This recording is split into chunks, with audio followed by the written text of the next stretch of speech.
Buongiorno. Grazie. Thank you so much for the lovely introduction. It's an honor to be here with the World Business Forum. It's an honor to be in Milan. I want to thank you for taking me out of my country for the election day because it's really stressful, and I'm really glad to be here. I did vote before I came, but it's actually good to be away from there. It's a very tense time in the US. We'll find out a lot when I wake up tomorrow here. We'll find out what happened in the US. I think you heard a lot from the Prime Minister of the importance of this election. So what I want to talk to you about today, I think my job today is to talk about this very deep change in what it means to be a business, what's expected of business, the role of business in society, and its role in helping solve our biggest problems. We are seeing enormous change right now in how we live our lives, the technologies we use, and what a business even means today. But before I get to that, when we talk about what's called sustainability, or often now ESG in business, it's easy to get lost in the details, to talk about your carbon footprint or your supply chain and start digging into the specifics. But before we do that, I want to set the stage a little bit. Now, anybody here know this city? It's a US city, and it's a little bit of a trick question because normally you can't see it. It's normally behind a lot of smog and dirt. This is Los Angeles, which most people don't realize actually has mountains nearby, has a similar background to here in many ways. And the reason I show this is because there was a day, not long ago, when it was the cleanest day probably in the history of the city. You probably know what this is, New Delhi, same day. And can anyone tell me what this city is? Please tell me you can tell me what city this is. This, I've been told, is Milan. And I've been using this picture all over the world. It's not just because I'm here. So you can probably guess, when was this? What was the cleanest day in all these cities? There were pictures around the world of Beijing, Sao Paulo, everywhere. This was second week of April 2020. The world had stopped. Now, I'm not suggesting that the way we get to a clean world is by shutting down the global economy. But this gave us a vision, because I think in the sustainability world or in the climate change discussion, it's so easy to talk about the doom and gloom and talk about the fact that 99% of people living in cities are breathing polluted air. We can get lost. This gave us a vision of what was possible. This is what the world looks like if we're powering everything with clean energy, if we're driving electric vehicles. And now imagine that these cities have a living wage for everyone. The communities that support the cities, the farms and rural areas, everyone has a living wage. They make enough. They have enough for everyone. That's the world we're trying to build. When I talk about sustainability in business, it's about creating a thriving world that is healthy and works for everyone. Now, we live in unbelievably volatile times. I've seen more change in what it means to be a business in the last 2 or 3 years than in the 20 that I've been doing this work. I want to take you back a few years. There was a moment, and it came out of the US, but it had kind of a global impact. There's a group called the Business Forum, and they are a group of CEOs of the 200 largest companies operating in the US. And they came out with a statement, the Business Roundtable. They came out with a statement about the meaning of business, the purpose. They said for years, for decades, we've been focused on shareholder value. If I asked you all, what's the purpose of business? What have we been taught for 50 years? It's that we should maximize profits above all. And maximize not just profits, but shareholder profits, and just for the short run. And all these companies said as one voice, you know, we actually do have stakeholders, and we've always created value for them, our customers, our employees, our communities, our suppliers. And so we are creating value for more than just shareholders. Now, I work with a lot of these companies. I don't think they changed immediately because of this statement, but I am a writer, and I think that words matter, and rhetoric matters. And this really kicked off a more global discussion about stakeholder capitalism versus shareholder capitalism. And actually, these CEOs were lagging. They were kind of behind the conversation. The Financial Times, which I think we can agree is a pro-market, pro-economic growth newspaper, had already launched a website about capitalism and how we need a reset. The Economist was writing about this. There was all this discussion about changing capitalism, changing the way businesses work. And then the pandemic hit, and companies were tested. And I think most did extremely well. We saw companies share technologies. A medical device maker, Medtronic, opened up the patents and shared the design of a ventilator so the big auto companies around the world could make more ventilators. We didn't have enough. There was this kind of work going on that was not just about how do I make money right now, is this larger question. And what's happened in recent months and recent years is that companies are now being asked globally to take a stand, to have a position on a range of social issues, on climate and inequality, on LGBTQ plus rights, on racial equity, now on democracy itself, to have a position about whether the voting is protected in my country and in many others, to have a position on science, on misinformation, truth. Companies have to come out with these statements now. And it shows their values to the people that care about how they act, in particular their own employees. And you demonstrate these values in the way you think about your business in your everyday decisions. This is what a conversation like today is about. How do you run a business better and differently? And you have to show in your everyday consistency as a manager, as an executive, that you're living these values. And I will say that the data shows clearly. There's global surveys of consumers, of citizens by Edelman, the PR firm. They've done global surveys and asked people if a company has a stand on race or LGBTQ or climate, does it make you more likely to want to buy from that company? And surveys are not perfect, but they show that they're a lot more likely, 3, 4, 5 times more likely. People care. They want this. And this idea that companies have to speak is now demanded by almost everyone globally. They want CEOs to say something, to take a stand. And the big change in the last few years that was kind of the final straw, the big change in what made sustainability core to business, was the investment community. I've been watching this field for 20 years. Investors have not really been at the table. They haven't cared very much. But that changed. It started to change for many reasons. Larry Fink is the world's largest investor. He runs BlackRock. He had about 10 trillion under management a year ago. Now he has about 8 trillion under management. It's less, but it's still the most in the world.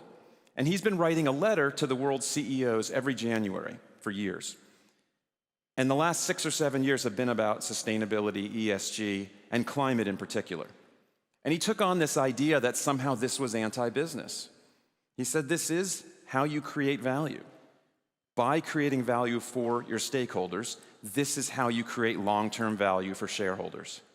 This is capitalism. It's just a better form.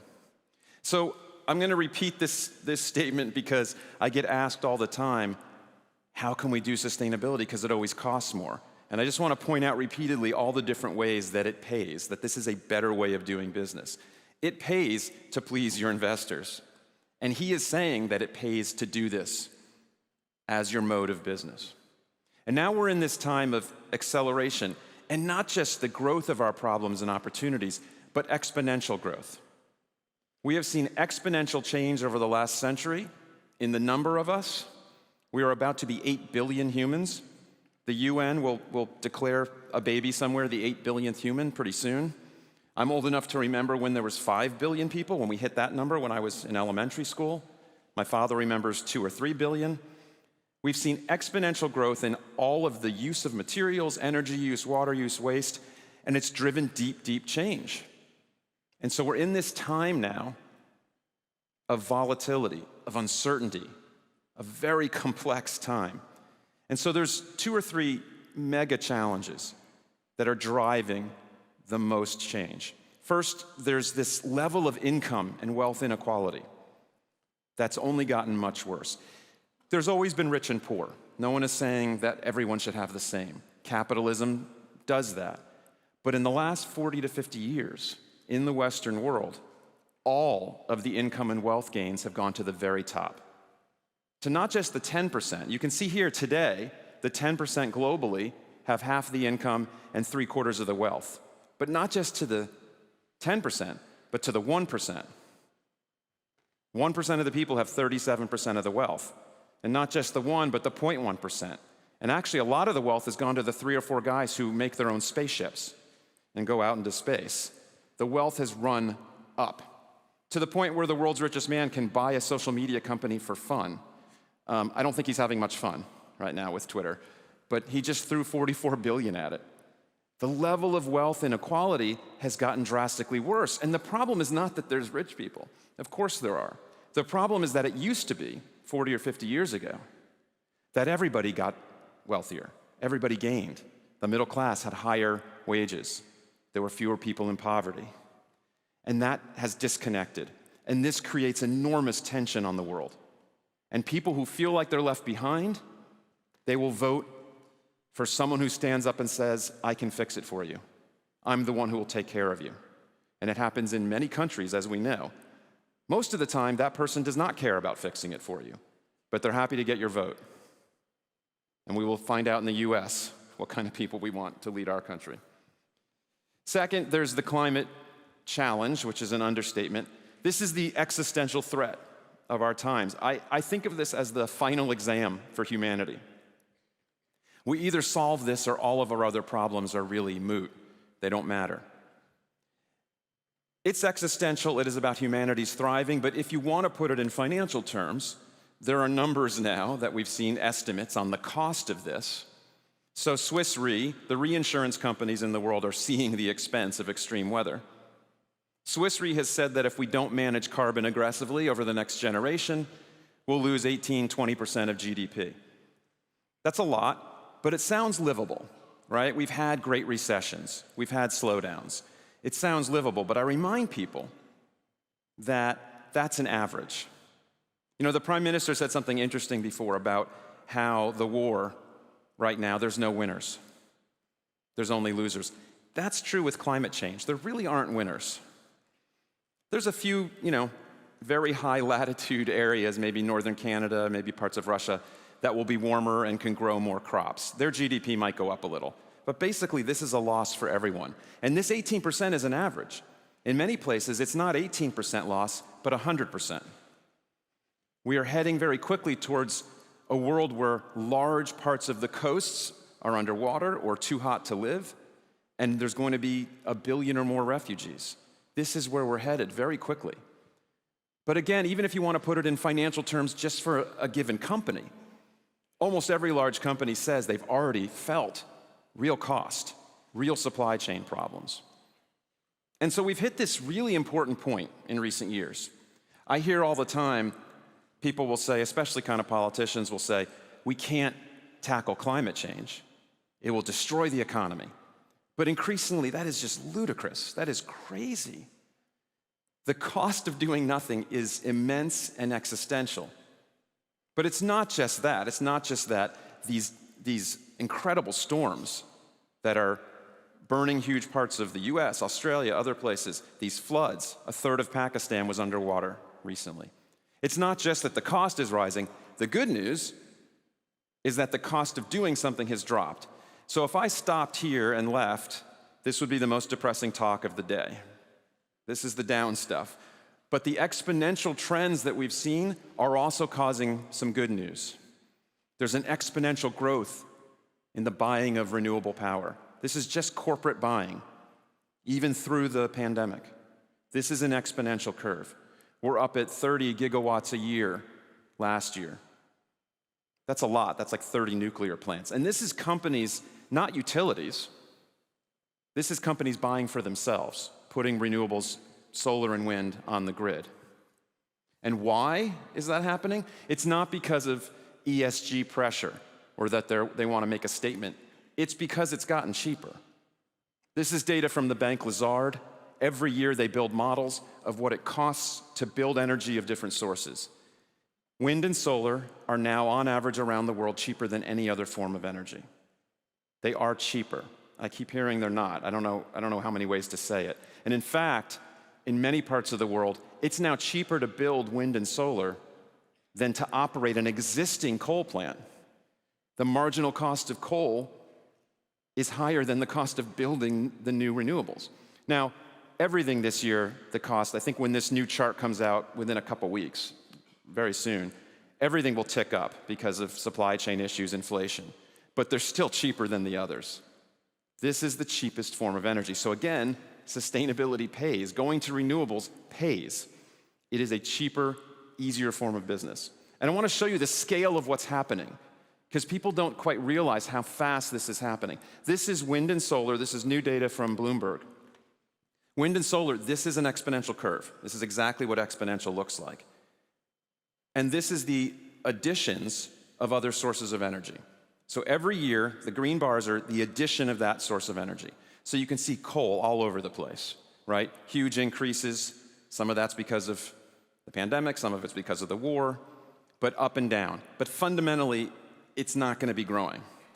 Natural gas had its huge peak as fracking became a viable technology. But I want to point out that we now are at the point where the amount we add of wind and solar is more than any single year of additions in natural gas, even during the global fracking boom. This is the most additions of any source of energy, wind and solar. So it's growing faster than anything has. And this is your data. This is just wind energy as part of your electricity, 7%. The data on solar is very similar. This is some of your neighbors. You're doing well, but not as fast as others. This is the percentage of just wind in places like Spain and Germany, Greece, Netherlands, Croatia, all growing very, very quickly. And if you take the clean, the pure clean, which is basically wind and solar and geothermal, and add hydro, you're now up at not just of your electricity, but 12% of all of your energy, all primary energy, is renewables. That's up from 2% 15 years ago. So there was another article in Bloomberg recently that said technologies have natural tipping points, right? When a certain percentage of people are adopting it, when it hits a certain market share, 5 to 10% is often what you need before things really speed up. And they said that 87 countries now have hit that tipping point on renewables and on electric or electric vehicles. So it's only going in one direction. BP does their annual study of energy, of the world of energy, and they said that in the last 2 years, in effect, all of the new addition to the grid is wind and solar. China and other places are building coal plants, but they're also shutting some down. So the net effect is only renewables is being added. So this battle is over. We're heading towards all renewables. And so I know that we're entering a winter that is a little scary for Europe, for all of us. You don't want to buy natural gas from Russia, understandably. So there's concerns about energy. And I will say that the companies and countries that have gotten ahead of this have less concern. The CEO of Novozymes, which is, I think, one of the more sustainability-focused companies in Europe, told the Financial Times recently that because they are basically 100% powered by renewables, the natural gas prices aren't affecting them. It affects their whole business, their supply chain, sure, but their energy costs, not affected. So this is resilient, right? This gives you strength in your business the more you have renewables. And I think we're seeing now an acceleration in countries and companies to get as fast as they can off of the fossil fuels. There's some immediate needs, right? There's deals being made for liquid natural gas. There's immediate needs to avoid Russian fuel. But you're seeing more and more commitment to move to the new technologies. So we're also seeing exponential growth in vehicles. An amazing change in the amount of hybrid and electric cars. And again, it's because they're getting cheaper. The storage is exponentially cheaper. And so you're seeing now commitments across the world. And this was, to me, a really interesting moment. A few years ago, Daimler said, we are no longer funding internal combustion engine research. I don't know any better indication that a technology is done than you stop investing in it. You're no longer investing in making it better. And then they accelerated their timetable. They wanted to get out of it even faster. And so you have these vast commitments. GM, 6 billion, VW, 30, 40 billion, all to this move. And you have every major auto company has committed to only electric vehicles within the next 10, 15, 20 years. And more of the world is outlawing combustion engines. Norway has done this, the UK is heading there, California, which is basically its own country within the US, has its own rules, also banning the sale of internal combustion engines. The change is coming. And so we're seeing multi-trillion-dollar opportunities as we're changing the way we build buildings, ones that generate more energy than they use. We're changing the way we get around, the way we manufacture, and the food and agriculture system under enormous change. Consumer products, all changing. These are multi-trillion-dollar opportunities. So again, sustainability pays. This is growth. So the pressure to move in this direction is coming from all over. There's very key stakeholders, and in particular, business is pressuring itself in really interesting and evolved ways. It's gotten pretty intelligent, I think, and focused. So for example, Salesforce launched a program last year for suppliers, and they said, this is not a contract, but it looks exactly like a contract. I've never seen anything that looks more like a contract. And they said, if you don't hit certain climate targets, if you're not reducing your carbon footprint fast enough, you will be in breach. Now, breach is a word that's only used in contracts. So call it what you want. They said, you will be in breach, and we will charge you more. We won't pay you as much. And they take that penalty money, and they plug it into more renewables and ways to reduce the footprint. That's kind of the penalty approach. I think it's more exciting to see how companies are encouraging each other. So Tesco, the European retailer, and the Bank Santander have partnered to give the suppliers of Tesco, the suppliers that hit ESG targets, Santander's giving them lower cost of capital. It's giving them better financing. They're just getting a financial advantage if they're doing better on sustainability. And then there's not just carrots and sticks or punishments and rewards. There's just saying this is how you have to do business. As companies will say, you just have to use renewables. You have to set a carbon goal.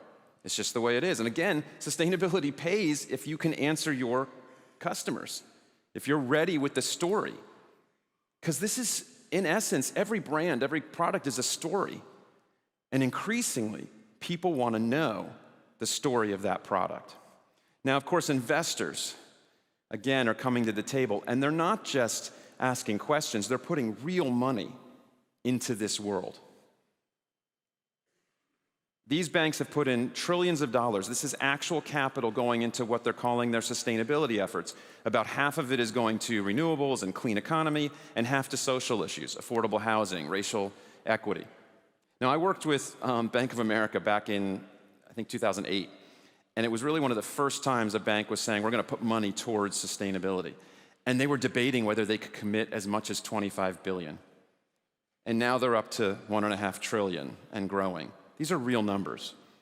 And PwC says that over half of all the investable assets will be in some form of sustainable or ESG investing very soon, within a few years. And we're in this time now of these rising acronyms. There's the International Sustainability Standards Board that's based here in Europe. There's increasing goals from Europe, from the US. There's more and more requirements. So companies now face increasing expectations of measuring and assessing their materiality, of understanding their ESG, of reporting, of transparency. I see people taking pictures. I'll just tell you at the end, I'll have my website up, and you can go there and contact my staff and get a PDF of the slides if you like. But go ahead, take pictures. Also, I'll be talking about my book later. You'll see pictures from that. The book's really cheap, and actually it's on sale later. So you can do that too. But pictures are free. Now, this transparency, I think there's really two megatrends. The ones, when I get asked all the time, is this temporary? I just did an interview with Wall Street Italia earlier, and they asked, well, of course, with the war, with the recession and everything, are companies and countries still going to care about this?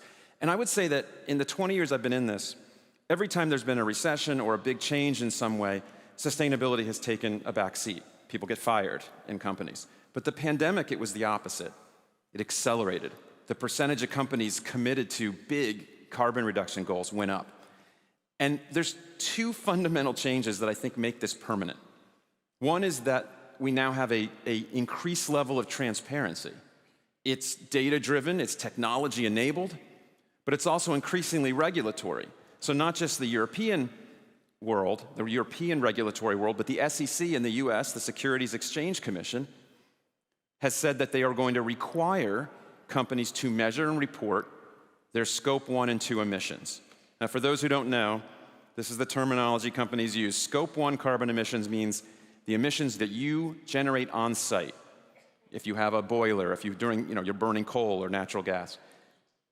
Scope 2 is the emissions from the grid, the electric grid that you plug into. And I'll come back later what Scope 3 is. They're going to ask and demand that companies measure and report. That's transparency. You're also seeing, to me, the number one reason, just generational change. Because all change in the world that's permanent is because the norms change, the values change. And there is a fundamental difference now by generations. Now, I've been talking about this generational change, writing about it for 15 years, and I've talked about millennials as young. How many people are 40 and under here? Less than 40. Yeah, usually you put them in one little group. Okay. We've got a group of young people. Now, I speak mostly to executive teams or the top few hundred people in a company, and the millennials aren't quite there yet. Mostly it's 40s and 50s. The millennials and the Gen Z, I have two teenage boys. Now, as a Gen X, I will say that the millennials kind of annoy me. They kind of annoy Gen X, but that's okay. The boomers didn't like us. The war generation didn't like the boomers. I think Socrates found Plato annoying. It goes way back. It's always this way. But there is a difference in these two youngest generations. Their view of business is different, measurably different. Millennials for years, global surveys, have said they care about values.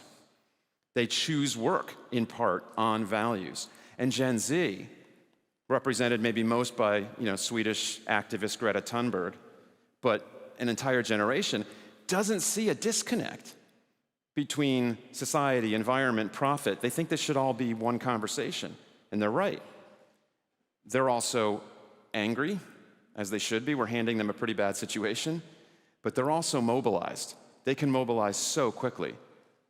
Greta was a kid with a sign, and within a year, there were millions of people in the streets following her. She was Time Magazine's Person of the Year, all through social media. This is the good side of social media. There's plenty that's wrong, but they can mobilize. And when I talk to executives about sustainability, one of the main reasons they find it so compelling, or they have to, is this. Not just their consumers and employees, but they're generally being asked by their own children. What are you doing? What's your legacy? So what kind of companies are going to be able to attract and retain talent? We're in a world right now where there's not enough people for most jobs. So the companies that can share their mission, that show that they believe in what they're doing, are going to attract the most people. So again, it pays to get the best people, to get the most innovative, excited, engaged people. Survey, study after study shows engaged people produce much more value for business. Okay, so what does this all mean? Well, given the scale of the problems we face, it's not enough anymore to just be less bad. Most of the discussion in this arena has been we should cut emissions a little bit, we should look at our supply chain and try to reduce the number of human rights issues, and it's all kind of incremental. And incremental change can take you places, but we have to go much faster now. We're really out of time, and we need business to step up. Not lead, not be the only thing. I think it's naive to say that free markets and business will solve everything. That just is not possible. It's also naive, I think, when NGOs and others say, well, business is always a problem and government has to solve everything. It has to be both. It has to be government, business, and us, civil society. But business has to step up and acknowledge its role. And so it was this need, this urgency that led me to write this book, which I co-authored with Paul Pullman. He was the CEO of Unilever for 10 years. And Unilever has been ranked repeatedly in surveys of sustainable companies as number one for 12, 13 straight years. And for good reason. They're not perfect. There's plenty of things they've done wrong.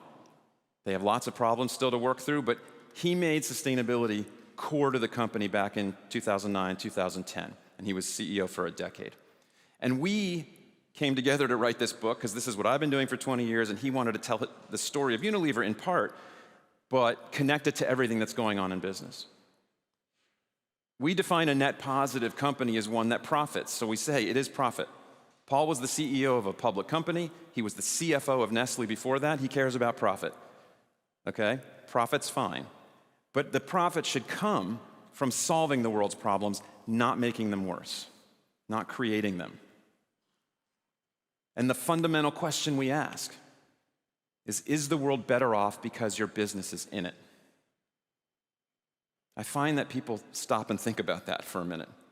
And I will tell you, as someone, I hit 50 during the pandemic. In the first few weeks of the pandemic, I turned 50. We had a whole party planned. It turned into a Zoom meeting, which was kind of a bummer. But I found myself thinking, as many of you probably do in middle age, is the world better off because I'm in it? You know, I've created 2 boys. I think they're pretty great. What are they going to do for the world? What do they care about? These are important questions, I think, especially in these times. And we describe in this book the principles of a business that's not just good, not just improving things, but is really working to be net positive. And the core of it is ownership. Not corporate responsibility, but responsibility in the way that we mean it when we teach our kids. You break it, you own it. You cause a problem, you should solve it. And I'll come back to that in a second. The core of this model is long-term focus that serves multiple stakeholders. Now, what did Paul do at Unilever to create long-term focus? 3 weeks into the job, when he was CEO, he stopped reporting quarterly earnings. He told investors, I'm not going to talk to you quarterly. We're going to put our annual numbers out. And a bunch of investors were upset, and they walked out, and then they came back quickly. And it freed up the organization, the middle management, the people to think a little bit longer, to say this year, we're going to focus on efficiency. Maybe this year we're going to focus on brand building, and to have a longer view and to invest for the future. Because the short-term shareholder pressure that we've defined as the goal of business for 50 years has really driven us to make not very smart decisions. Research and development around the world has dropped because that's long-term. It's driven this very short-term focus. So pleasing stakeholders is how you generate value. And we said very specifically that one of the principles of a net positive business is shareholder return. But it's because of what you've done to solve a problem for somebody. That's what a business is. It fills some need. And then you need to believe fundamentally in the transformative role of really partnering and collaborating, because the problems we face are very big. Now, there's a lot of data out there I could share with you, a bunch of organizations that have taken a look, including McKinsey and others, that they've looked at companies that take a long-term view. And there's ways of measuring that. And those companies generally outperform. Now, again, I get the question all the time, does sustainability outperform? It's a weird question because we don't really ask that of almost any other strategy. We don't say, does R&D outperform? Does someone who's a tech-focused company, do they outperform? The companies that do it well do. The companies that do sustainability well, the ones that take the long-term focus and work on their most material issues, they do outperform. So let me talk about this ownership idea. And I mentioned before Scope 1 and 2 emissions, on-site emissions, electricity. Scope 3 is the emissions from your supply chain and your customers. This is the big deal. Companies are concerned about this because more and more regulation is coming, demanding information. And this is a chart that's also in the book, so people know. But we realized, and we saw other people talking about this, and we kind of built on this idea, that there's more than just these 3 levels of impact. You could call it impact level 4, the sector. How does your sector interact with the world? And this is how you get to discussions of these regenerative or circular business models, these changes in how the whole sector works. 5th is policy. This is something I spend a lot of time on now and write about a lot. The question is whether a company is aligning its policy positions and the influence it has over government with its stated goals. And there's a huge disconnect. Companies have enormous carbon reduction goals. And then a bill comes up in my country at the state level, at the national level, that will invest in the clean economy, that will help us get to those goals, and they will try to stop it because they don't like some tax provision. There's not a connection between the policy positions, and I think increasingly this is hard to do. There's more transparency. So we're going to see more companies try to align their policy with their big goals. And then at the largest level, let's say you're a consumer products company, you have a role in consumption, in the consumption that's driving us kind of off this cliff. And how do we disconnect the quality of life from the amount of stuff we use? And whether we're still a fossil fuel-based society. These are kind of the biggest questions. You can do this not just for carbon or footprint on a physical level, but on people issues, the other side of ESG. So let's say you're a food and ag company and you care about employee safety. That's a huge kind of level 1 goal. Beyond that is the well-being of your people, their purpose. Are they bringing themselves to work? And then you could look back at your supply chain. If you have a food product, how are the farmers doing? Are they safe? Are there child laborers? Are the communities thriving? And again, policy. There's a big topic in agriculture, regenerative agriculture, a way to sequester carbon, where ranching and growing food could be a solution to the climate problem. But are you supporting the policies for that? Are you supporting policies that improve nutrition, that reduce food waste? And at the largest level, hunger. How do we stop hunger? When we get to 9 or 10 billion people, how do we feed them within the world's thresholds? Now, I know there's companies of all sizes in the room, and this could sound daunting. How can we solve hunger? But let me tell you, no matter how big the company, no company can solve this kind of problem alone. So the question is not, how do you solve hunger? It's, what problems can you help the world solve? Who can you come together with and be part of the solution? We also need, I think, a different kind of leadership. I'm sure you're going to hear in a lot of the talks today and tomorrow about being a leader. I think you're going to hear later about kind of love in business from Marcus Buckingham, which is interesting because we talk about love in this book, and a lot of people have said to me, you don't see that in business very much, that we talk about love and passion. We need a different kind of leader now. And one of the leaders we admire is Ajay Banga, who was the chairman and CEO of MasterCard. And he has talked about something he calls DQ. So not intelligence quotient or IQ or emotional intelligence, EQ, but DQ, decency. Do you care? Do you care about the people that work for you, that you work with, that you offer products to? So in the book, when we lay out the principles, and then we start, really the whole book is about how do you build a company like this. The first chapter on that is called How Much Do You Care? Do you care that these problems exist? Do you care about what's happening to the climate? And you need, I think, a different set of leadership skills. Courage is really number one. The courage to lead from your own purpose and your sense of duty, to have that be part of your business. The courage to show humility. Empathy. I think the biggest problem we face in society right now is a lack of empathy. The reason we're so divided is we don't seem to be able to understand other people's problems or feel for them. In some sense, for a lot of people, they don't seem to be able to feel it until it happens to them, which is the definition of empathy, that you feel it before it happens to you. And we need humility, because it takes humility to say to the world, we have really big problems, we don't know how to solve them, we want to invite in partners, because you need to work with others. And that includes critics.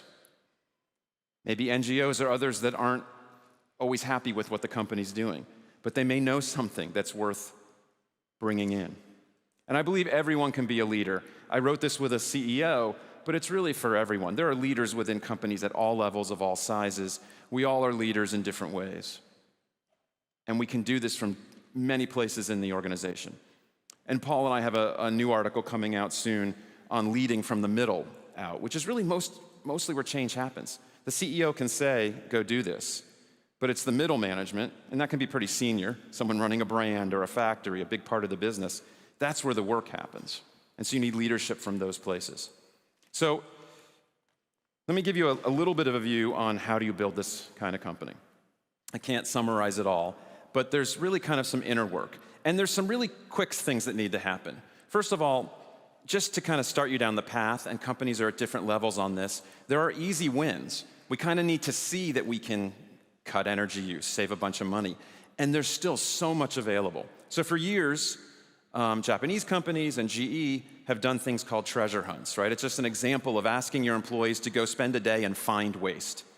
And usually they can find a lot, right? You bring teams together, you go maybe dumpster dive, you look at the waste at the end of the kind of trail, or you look at the energy use, and often they'll find like 30%. And so even at small, GE found its own $150 million. It worked with a small company, Exopac, that found 200,000. Now I show this picture of one of those easy wins. This is the simplest thing in the world. As we know, maybe in our own homes, a fan circulates the air.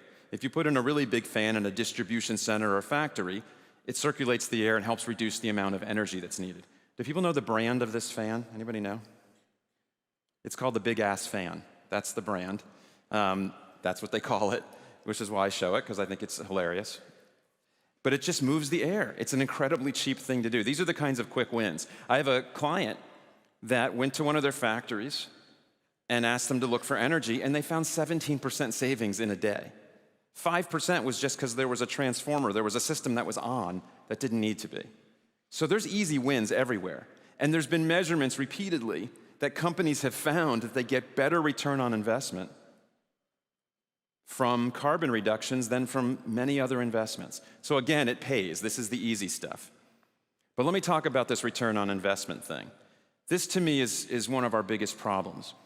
Whether you call it net present value, return on investment, IRR, whatever. The way we make investment decisions in business is broken because we're very good at measuring the investment, the I. How much cash do we put into something we're choosing to do with our money? But we're not good at measuring R. We just take a look at the return in cash, direct return, and we don't measure all the other value that's created in the business. That's maybe hard to measure, but is value to the business, making the business more resilient, more flexible, attracting and retaining customers and employees, all the things that can build from doing something innovative. And I want to give you a quick example from UPS. So they announced about 5 years ago that they were buying electric vehicles. And the story, the press, was all about how it was the same cost for the truck as a regular truck. And so they could finally make money. They could finally make it profitable to use electric vehicles. And I thought immediately, well, that's wrong, because the cost of running an electric fleet is actually lower. I don't know if anybody knows how many parts there are in a combustion engine. Does anybody know?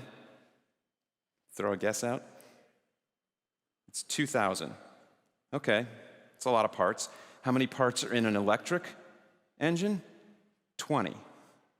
It's 99% less detailed, less complex. So the uptime on these vehicles is much higher. The maintenance is much lower. You get much more data out of an electric vehicle. All of these things are benefits. Their entire fleet now operates better. So this vehicle would have been a good investment even when it cost a little more upfront. And this happens across sustainability type investments where we think of it as a cost. It is, again, I always get the question, doesn't it always cost more? And it's a weird question because everything in business costs money. We make a choice to put money into marketing or research and development or people or anything. It's only when we call it sustainability do we somehow assume it's always a loss. It's an investment like anything else. So again, it pays to do this right. So getting these kind of mental models right is critical. But then the work of building a net positive company starts from purpose, from knowing why you're here. Now, I mentioned Unilever. They had a really strong history. When Paul got there, there was a lot to build on. They started in the 1870s. Lifebuoy soap was their first product. And they had a mission at the time. They built this little community for workers, the Lever brothers. Their mission was to make cleanliness commonplace and to lessen work for women. It was kind of a thing of its time. And so when Paul came in, he said, we can build on that and make sustainable living commonplace. That's been the goal. And there's lots of great companies with mission statements and purpose that make sense for their business. Bayer wants to create health, reduce hunger. Schneider Electric, they do buildings, they do technology, so they're going to help people make the most of their resources. Tesla, when they're not buying social media companies, their mission, decarbonize the world, accelerate the transition. And by the way, Tesla's value has gone down. I think he's lost something like 16 months of stock gains. And I think it's partly because if you're an investor in Tesla and you know this is the mission, what does Twitter have to do with that, right? If you go off your mission that far, I think you get punished. And Generale here, biggest company, I think, in Italy, they have this kind of mission statement, this new strategy of being a lifetime partner, starting to think more than just we insure, right? This is the kind of statement you're seeing. The next step is really thinking differently about the goals we set, the boundaries. And what I mean by blowing up boundaries is that you start with yourself, your own business. You might set a goal like we're going to reduce waste. We want to go to zero waste. And that's within your control. But the reason you have a zero waste goal is because you know there's a larger waste problem. The reason to have a zero carbon goal is because there's a larger problem. And so the boundary breaking in your mind comes in part from the SDGs, the Sustainable Development Goals. If you're not familiar with them, please take a look. A UN-produced organizational kind of tool, 17 categories that really describe what a thriving world would look like, where there's no hunger and poverty, where people have opportunities for work, where we've tackled climate, all of these issues, where we work in peace, where we partner. This is a really good business plan for the world, and more companies are using it to think differently about their goals. Enel in Italy has a pretty big goal.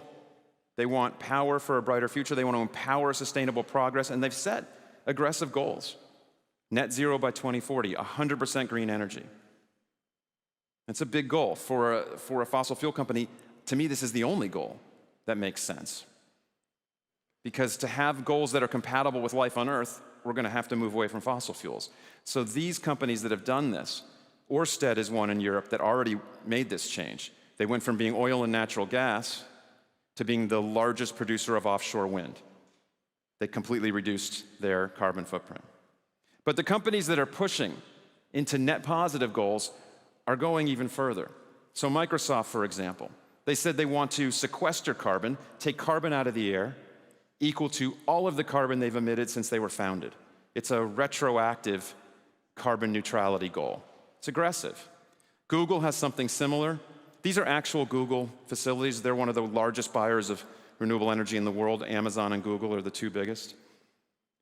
And they've said they want by 2030 to use only green electrons, only green energy to power their business. Now to do that, you need a lot on site, you need a lot of storage, but then since you will also plug into the grid, you're going to need to change the grid. And that's where systems change comes in. And they talk about this in their business, that they need to work with partners and the grid. You have goals now that are looking out at the impacts in many ways in the business. Walmart, the largest company by revenue in the history of the world, has a goal to be a regenerative company. That's a similar word to net positive. They're close enough. They're similar. And they have said they want to restore 50 million acres of land, save 1 million square miles of ocean. This is part of their way of trying to reduce or make positive their impacts on the natural world. You're seeing more and more goals now on social issues. The goals used to be, I've been following corporate goals for years on this realm. I have a website, pivotgoals.com, that's public. You can look up the goals of the top 200 largest companies. And goals for years on the social side were very vague. We care about equity. But they've really moved in recent years to have numbers. So Woolworths, the retailer, says women will be 40% of our executive team and will equalize pay. And the next level of goals is living wage goals, where you say for the whole value chain, everyone will make a living wage. That's the inner core, the goal setting, the mindset. Then you start to build to the outside. The real work starts to be about partnership. And I'll leave you with a couple quick stories. My favorite story, I think, in the book is really about Apple. So they already are about 100% renewable energy. So they wanted to start to decarbonize their products. And they started to work with and helped fund a joint venture with Alcoa and Rio Tinto to produce aluminum in low carbon or zero carbon ways. And what's fascinating about this is they did it, this small company produces zero carbon aluminum, is that they bought the first batch because they were the first one committed. The second batch was bought by Audi for the wheels of an electric vehicle. So this to me is pure net positive because Apple, as many devices as they have, is not really a huge player in aluminum, right? Aluminum's in buildings and cars and planes, but they are impacting the entire industry. That's net positive. You have partners within sectors with peers on some things that seem very mundane, very, kind of small, but really matter. The Consumer Goods Forum is a group of all the big consumer products companies in the world. They agreed on some standards around pallets. It's the silliest thing, but I learned about pallets in doing this book. There are 10 billion in the world. There's more than one pallet for each of us. And so getting standardized sizes means you can pack trucks tighter, everything's more efficient. It's one of those things that seems not so important, but really matters and pays off. It just saves money. You also have companies across sectors that have a shared issue. So a bunch of companies that want more transportation options, they want electric vehicles. They realized that if we go the route of, say, our devices, I see many different computers, how many different plugs do we have in the room? If we did that with electric vehicles or other kind of big technologies, it would be a nightmare. And Tesla did go down that path. They built their own charging network. They were like Apple. I mean, I have 3 Apple devices with 3 different plugs. That's ridiculous. So these companies said, let's get together, let's start lobbying for standards. This seems so kind of wonky. It's needed. Standards make the world go round. They said, let's have standards on how things are bought in the electric vehicle world, on the plugs, so everything's the same. So the question is, what are your shared hurdles within your sector, within your value chain? What are the problems that stand in the way? When someone says to me, oh, I think sustainability costs more, I say, well, why does it? If you think that, why? What's the thing costing more? Is it an issue of scale? Is it a problem that can be solved together? Don't just say, oh, it's too much. Let's figure out the problem. And finally, a couple stories from Unilever. Now, I've been making the case this is good for business, obviously, and basically saying this is not philanthropy. It isn't. So this story is going to sound like philanthropy at first, but it isn't. So Lifebuoy soap, the first brand at Unilever, is the brand that has been working with UNICEF. Unilever and UNICEF have the largest NGO corporate partnership, I think, in history. They've been doing these hand-washing campaigns where they help kids and new mothers learn to wash hands because 5 million children die every year from diseases they could avoid if they just wash their hands. So they do these events in India, South America, and other places using Lifebuoy soap. Now, the initial plan was kids are supposed to stand there and wash their hands for 30 seconds. We all went through this at the beginning of the pandemic. But if you've had little kids, getting them to stand still for 30 seconds is not easy. And there's not always enough water. So Unilever the marketing folks asked the R&D team, can you do something about this? And by the way, this brand, this isn't some cause-related marketing thing. These hand-washing things, this is just part of the brand. Everyone on this brand knows they are solving a larger problem. They're helping people wash hands all over the world, but it's part of this health mission. And so they asked R&D, can you help with this? And they came up with a version that killed the germs in 10 seconds. They found some new compounds, and it changes color so the kids know when they're done. They can go, oh, it's green now, I'm done. So this is innovation, and they brought these technologies into other products, and this created growth. This brand had been stagnant, had not grown for 100 years, and it started growing very fast, like 14% a year, which for soap is really fast, right? This is soap. It's not software. It's growing, and this is now a €1 billion brand. This is how you get value from values, from mission. So again, it pays. Innovation, driving revenues, building connections. And finally, the core of this work is about bringing full systems together. One of the toughest problems in the world is palm oil. Palm oil's in so much of what we eat, what we put on our bodies, and it causes huge deforestation. People in Indonesia and Malaysia cut down trees to grow more palm oil. The big companies that buy it, like Unilever, Procter & Gamble, have been working on this for years and failing completely. But in recent years, deforestation rates in Indonesia have dropped every year. That's a huge success. And the reason is that they finally got everyone together. Not just the big buyers and the processors, but the individual farmers, local leaders, the national government, and finally, and NGOs that brought new solutions, better practices, and money. The Norwegian Sovereign Fund and other companies put money in to finance farmers to transition to different species or other ways to grow that were twice as productive. This is the kind of work that gets you to healthy forests and animals and a healthy business world and a healthy community for people. In the end, this is about thriving. Business cannot thrive unless people and planet thrive. So I ask you, how will you be net positive? Please think about this as you go through the next couple days and go home. How will you be net positive in your lives and in your work? And the answer to that question will save the world. Thank you very much.